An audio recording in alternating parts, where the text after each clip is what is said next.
Ganon. Gusto niya ganon. Oo, active. Active na. Konti na lang ka-honor na siya. Ano ba ang honor?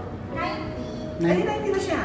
Kasi feeling namin si Alima parang kaya niya mabuhay na mag-isa lang na kasama yung mga kaklase na walang Magandang umaga po sa inyong lahat at narito po ang napakagandang teacher sa Westleya na si Ma'am Aisa. Alam ko ang pangalan hanggang ngayon. May take 2 yan, yung take 1, hindi pa na yung pangalan. Sige po, ayan, sinusin na po tayo. Gusto na po makita yung tricks ni Alima. Pero bago po yan siguro, tanong na po natin po ano po yung development na kay Alima. Ano po dapat improve, ano ang dapat na gawin, o ano po ang mga napapansin ni Ma'am Aisa. Ma'am Aisa, kayo na po ang bahala. Sige, umpisa natin sa Filipino, ayun, communication. Ayun. Nag-improve na siya. Nag-improve. Sa communication? Oo, nagsasalita na, sumasagot na sa Filipino.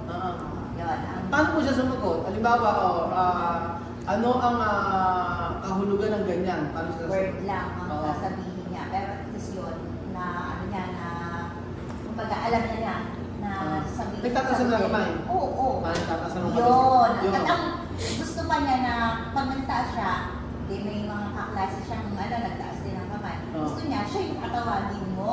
Ganon. Gusto niya ganon. Oo, active. Active na? Yes. Pero nung dati, hindi naman? Hindi. Ngayon, iba na. Iba na. Yung presence niya sa classroom. Hindi na siya nag-iiyak. Hindi na nag-iiyak?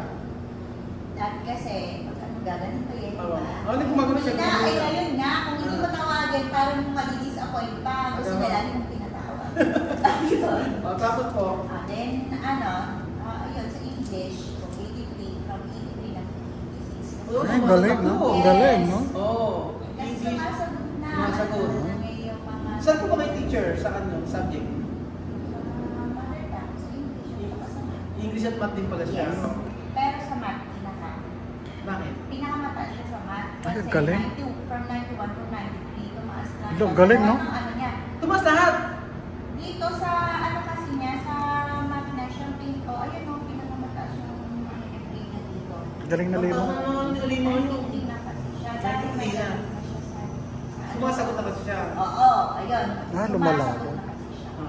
Ibig sabihin, sumasagot is blackboard. Okay, oo nga, gusto nga niya. Ayun, hindi ko nakikita sa kanina. Ayun. Tapos Blackboard. kasi may team kami. May team kami. O de, boys versus girls. O kaya kapag naman, pag kami natalo, loser versus loser. Ganon. Kapag tuwang-tuwa na siya. Yun. Importante na kita natin siya na sumasagot sa blackboard. Yun nga. Tapos nakikipaglaro na rin siya. Nakikipaglaro na rin. Dahil kasi ayaw na. So, mataas na yung performance test. Kasi yung pinakatas na pressure din siya ng performance test. Oo. 93 na siya. Tapos sa ibang ano po? Doon sa SP, from 55 na 87. Ay, ang galing, no? Sige po, mamaya papakita po natin yung grades ni Alima. Konting-konting na lang ka-honor na siya kasi basta... Ano ba ang honor? 90. Ay, 90 na siya. Hindi, average. Sa Average. Sa average 90. Pasok ka sa average. Pasok kasi sa honor dito, 90. Hindi pa. Ay, ano ba naalala ko palang average to? Ang start ng honor 90. Yes. O, konting push pa pala kay Alima. Ayun na, konting push na lang kasi ito na Malapit na eh. Ano po yung average to? Wala pa. May average na. Konting na lang po, ma-honor na si Alima. Galing na Alima. Pagka po ako honor. Kasi, Galing na Bien, ha? Ayan, cuando empezó ayer. Inteligente. Konting na lang po, ma-honor na si Asociado Alima. Inteligente, Si Alima ay... 88. Ay, dalawa na lang. Dalawa. Oo, dalawa. Kailangan pa-whole day na yung baon ni Alima. Hapdi lang binibigay ko. Pero yung, siguro, siya nga ang nakatulong. Sino? Yung si Alima ang pinaka... At teacher, ano po ba kayo ni David and David lang? Mga estudyante, mga... Hindi, si Alima. Si Alima lang? Si Alima lang. Walang ibang estudyante nila? Ibig sabihin, siya yung tingin mo na ano matuto? Porsigido? Porsigidong matuto talaga. Na, kasi, kami sa language niya. Sa Gusto language. niya. Tapos kapag hindi niya naiintindihan teacher, i-approach siya. Ah, nagtatanong siya? Yes. Ayun ang ibig sabihin naman. Oo. Yun ang maganda. maganda. Bata. Yun. Oo, kasi alam niyo po, pag ang bata nagtatanong na, ibig sabihin, Gustong matuto. gusto na matuto. Kasi ako, Yes. ng bata talaga ako hindi ako nagtatanong. Kasi wala akong interesadong hindi ako interesadong mag-aral. Kung hindi pa ako na-indoktok ng nanay ko sa may refrigerator, tsaka hindi ako nag-aral. Tsaka, para siyang maiiyak kapag hindi niya maintindihan. Para maiiyak pagka hindi Oo, kaya naiintindihan. magtatanong siya. Kasi gusto niya. Naintindihan. Tsaka siya advisor eh, kaya alam niya yung nangyayari. Ito, interrogative sentence. Where is my father? Yun yung example niya. Where is your father? Tinatanong mo. Oo. Ano sagot niya? Is it Africa? Sagot niya. Sumasagot naman. Declarative sentence and interrogative sentence. Ano mga gano'n. Example. Galing, no? Pero ang Mama Aisa, ang tanong ko, kumpara po sa mga classmate po niya, nakakasabay naman. Nakakasabay Kaya ka. lang siyempre, ang ano natin, yung adjustment nga na, since then, yun naman ang sinasabi na, yung struggle na kailangan Push ko ng konti. Kasi sa room nyo, nandito po yung mga tatalino eh. Sa room ni Mama Aisa, nandito yung mga tatalino. Nandito yung mga magagaling talaga. Siyempre, kung nakakasabay naman, okay na okay na yun. Not bad na. Tapos po, ano po? sa behavior ba na? Sa behavior wala. Masabi. Kasi, ano siya, magalang. Magalang naman. Oo. Tapos, may compassion siya sa mga classmates. Yung baga, walang pencil, yung classmate niya. Nabibigyan niya. Oo. Alam ka, so, nabibigyan niya. Mabait daw siya sa mga klase niya. Tapos, pag may sabi na pinabang, dalawa saging, dito isa. Ano? O, ay, nabibigyan naman niya. Nagbigay naman sa ng banana. Alima, nayabang dos banana. Después, preguntar su maestra. Alina da. Tiene corazón pero no tiene. Tinesto kung makagbigay nga talaga. Tinesto niya. Bigyan niya ako. Binigay naman niya. Ang galing naman. Doon kasi Alima talaga favorite natin. Ayan. Tapos po, ayun, ano pa po? Wala na. So ayun, tingnan po natin mga amibio breaks na nila ni Kasi Alima. diba, hindi ko naman pinapaabot ng parent-teacher conference kung Aba. talagangag-aaral na kailangan anuhin. Aba. Yun lang. Yun lang. So, dahil wala kang nare-receive na message. Oo. Kasi pag kami nag-basis may problema, matik yun. Magbe-message po si Mama Aisa. Kasi feeling namin si Alima, parang kaya niya mabuhay na mag-isa lang na kasama yung mga kaklase, na walang issue. Mga ganun. Ayan, sa mother tongue po, 85, tumaas ng 2. Tumaas sa Pilipino ng 1, sa English, at tumaas ng 3 English niya. Yung math niya mataas, oh. Tapos sa science niya, pantay lang. Sa aralin panlipunan, 90. Iba-iba po ang teacher nito, no? Iba-iba ang teacher niya. So, ibig sabihin talaga, Hindi lang ako. hindi lang isa. Si Hindi, Teacher Amor, Teacher si Amor. Sharon, si Teacher Leila, Teacher Leila. Teacher Vanessa. Teacher Leila sa science, no? Ayan. Tapos, aralin panlipunan, 89. Ang maganda nga po dito sa school na to, kung ano talaga yung grades ng bata, yun na yun. Oo. Siyempre. Iba dito. Oo. Dito walang palakasan. Wala. Isa pa ako. Oo. Kahit magalit yung parents sa amin na hindi ma-honor. Oo. Yun. Yun. Kung ano nakuha. Kaya ko yan ipakita. Oo. Kung ano yung score ng bata. Score ng bata. I-class record kami. Naka-record lahat yung Awa. performance. Nila. ng bata. Ayan, sa music po, 92, tumaas naman. Arts, 90, 92, 91. Edukasyon, 87. So, 2 na lang pala, no? Sa 2 na lang na yun, okay na po yung kay Alima at ma-honor na. Pag na-honor kasi, mababa yung tuition Alam ko ganun percentage. Sa kanyo? Sa general average? Sa lahatan?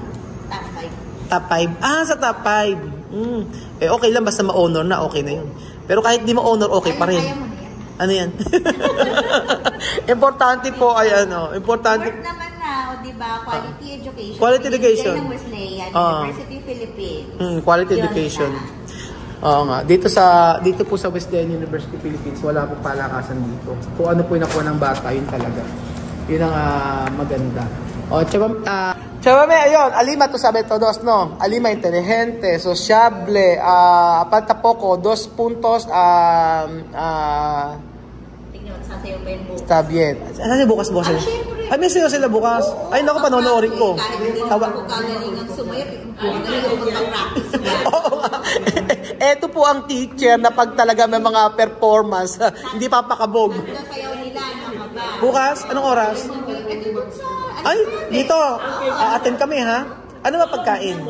May pagkain, di ba? 400 lang ang contribution. Yun na yun. Gusto mong magdagdag ka, ganun lang naman yan. Eh, chavame, no, si Alima, no tiene problema todos. Wala. Anong problema sa Walang problema, mira. May Sí, sinabi. si Alima es muy inteligente, hasta cuando asistía ahí, así. So, maestra, no, dolor de cabeza para Alima. Alima es asociable. Sociable. Alima en casa igual. Igual. Ganon din daw si Alima sa bahay. Chavame, idea cuando ella preguntar a todo niñas aquí de habitación, cuando Alima no decir nombre, Alima dice así. Quiere hablar. Oo, yun. Gusto ni Alima na magsalita. Pagka tanong siya, pagka hindi natawag, parang masama pa ang loob. Parang gusto ni Alima na sumagot. Pero maganda, nagtataas siya ng kamay. Tapos maganda, sumasagot siya sa blackboard. So, mataas ang performance task. Sa 8 months po, siguro okay na siya. Ayun. So, tingin ko po siguro baka after 2 years niyan, diretso na magsalita yan. Oo. Akin, hindi naman po ako nag-aapuray eh. Importante sa akin. Ano namin yung galing US, Tagalog. Tagalog na. Ilang taon? Kaya lang kasi ayaw niya. Hay un asunto de Last year pa. cuando vas a ver la Tagalog. vas a ver velocidad te va a volver. Okay na. Diretso na. Oo, ganun talaga. Pero sa akin, okay na po yun. Kasi yung isang kahit nga po 3 years after sila makapagtagas, okay na sa akin eh. Hindi mo naman talaga Un año, 2. mawawala yung Oo. Bari naman. Kaya nga po. Pero pagka dagdag, pag darating yung time kasi ang gusto lang naman namin, matutunan din nila. Oo, matutunan din nila. Para kumbaga, pagka nakipag-communicate ka sa kanila, alam nilang sagutin. ano sagutin. Pero hindi naman namin ini-insist na yun talaga ang magiging primary na language nila. Ayun. Él ha dicho de Tagalog, no decir esto tú hablar así, no. Decir para escuchar. Pero está bien también hablar español, porque eso es tu lenguaje. Así. No decir de esto de maestra, vete a hablar Tagalog, no español. No. Mejor español. Solo decir, ejemplo, Tagalog y inglés para saber, para escuchar. Solo así. Para saber. Inglés así. Pero no va a sacar de español, porque eso es nacional del lenguaje de Guinea Ecuatorial. Pero la autonomía que van a tener, tienen que tener inglés. Porque ellos no cogen la autonomía. Ajá, sí. No van a saber. No van a saber, sí. Pero de español, deja hablar. No puede perder. Sí. Pero aquí tienen que tener la autonomía, porque aquí todo es Tagalog. Tagalog, sí, para aprender. Inglés está aquí poco. Aquí inglés poco, pero Tagalog mucho. Mucho, sí. So, ayun, sabi namin, pinag-usapan namin sa mami na hindi na makakalimutan ng Espanyol. Sa bahay, nag-Espanyol pa rin sila. Pero, siyempre, para matuto sila, sabi ko sa mami, huwag kakalimutan yung Espanyol kasi yung language sila. Mahalaga lang kung natuto sila mag-English sa mag-Tagalog para maintindihan nila kung paano makapag-communicate. Sa mga environment, sa mga klase. So ayun po, at least maganda po yung resulta po ng grade si Alima at saka yung mga sinabi ni Ma'am Aisa. Salamat po mga amigo at abangan niyo po yung kila Misma, kila Miriam at saka sa mga ibang bata pa. Thank you so much, God bless.